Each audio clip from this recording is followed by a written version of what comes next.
Tuhan sertamu. Inilah Injil Yesus Kristus menurut Santo Matius.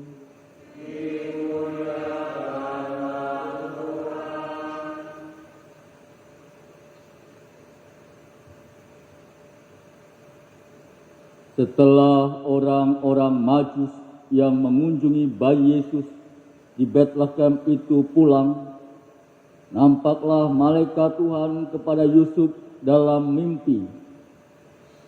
Malaikat itu berkata, "Bangunlah, ambillah anak itu serta ibunya, larilah ke Mesir, dan tinggallah di sana sampai aku berfirman kepadamu, karena Raja Herodes akan mencari anak itu untuk dibunuh."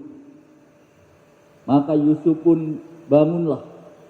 Malam itu juga diambilnya anak itu serta ibunya, lalu menyingkir ke Mesir dan tinggal di sana sampai Herodes mati. Hal itu terjadi supaya genaplah yang difirmankan Tuhan lewat nabinya, "Dari Mesir kupanggil anakmu." Ketika Herodes tahu bahwa ia telah diperdayakan oleh orang-orang Majus itu, sangatlah marah ia. Lalu ia menyuruh membunuh semua anak di Betlehem dan sekitarnya, yaitu anak-anak yang berumur 2 tahun ke bawah, sesuai dengan waktu yang dapat diketahuinya dari orang-orang Majus itu. Dengan demikian genaplah firman yang disampaikan oleh Nabi Yeremia. Terdengarlah suara di Rama, tangis ratap yang amat memilukan. Rahel menangisi anak-anaknya, dan ia tidak mau dihibur sebab mereka tidak ada lagi.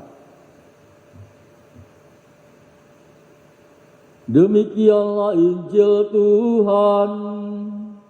Terpujilah Kristus.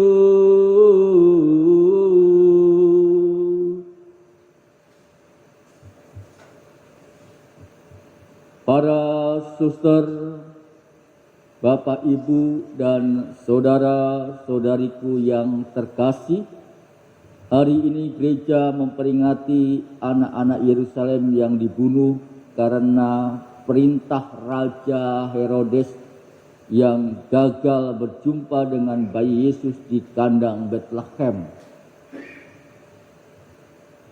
Sebuah kisah berdarah yang tumpah tak beralasan dan tak bersalah.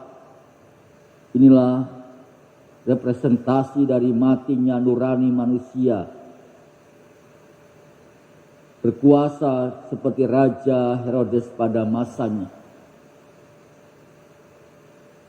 Kisah tangis ini disebabkan oleh keserakahan dan juga keegoisan manusia, dalam tanda kutip Herodes sendiri.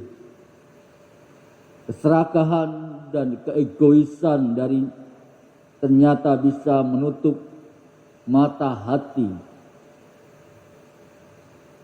kepada Tuhan dan juga kepada sesamanya, apalagi alam sekitar. Sebuah wawasan yang baik bagi setiap kita, para orang yang beriman, bahwa keserakahan dan juga keegoisan diri dapat menjadi bumerang dalam kehidupan bersama kita dengan Tuhan maupun dengan sesamanya. Kawan bisa menjadi lawan, Tuhan bisa dianggap mati bila keserakahan dan juga prinsip keegoisan telah menguasai diri dan hidup kita. Kita perlu waspada terhadap hati yang tidak berhati, itu bisa menghancurkan diri kita dan juga dunia. Kata Mother Teresa dari Kalkuta, ia mengatakan yang menghancurkan dunia bukan bom atom, bukan penyakit kanker ataupun bencana alam. Yang menghancurkan dunia ialah ketika orang tidak ada lagi punya hati seseorang kepada yang lain, seperti yang telah ditunjukkan oleh Raja Herodes. Hal yang perlu kita teropong dalam hidup sekarang ini ialah ada begitu banyak orang yang telah mati rasa, mati iman, mati harapan, dan mati kasih, sehingga orang lain harus menjadi tumbal atau korban karena sikap hidupnya.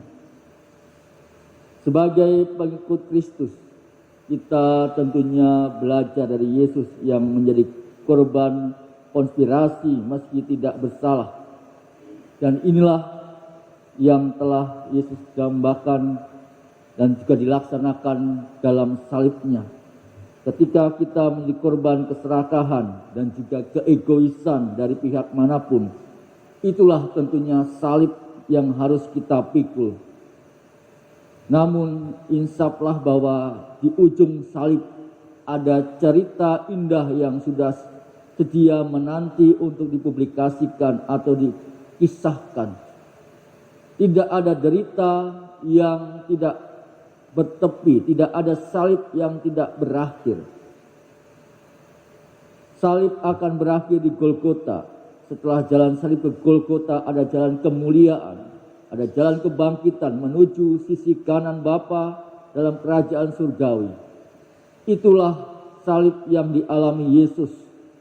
Salib Yesus adalah sebuah kurban tak bersalah, tetapi menjadi petaka bagi yang melakukannya dan berkat bagi yang diperlakukan tidak adil. Saudara terkasih, belajar dari kanak-kanak Yesus yang kita rayakan pada hari ini menjadi penyelamat dan selalu menjadi yang berbahagia bagi yang lain. Kehadiran kita harus menyelamatkan dan juga membuat orang lain merasa bahagia. Itulah lebih berbahagia daripada materi yang kita miliki dan yang kita beri.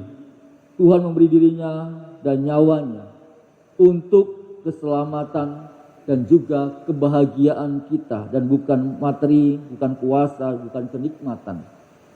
Mari berjuanglah untuk menjadi penyelamat dan yang berbahagia, supaya kehadiran kita menjadi berkat dan jangan kutuk yang bagi yang lain.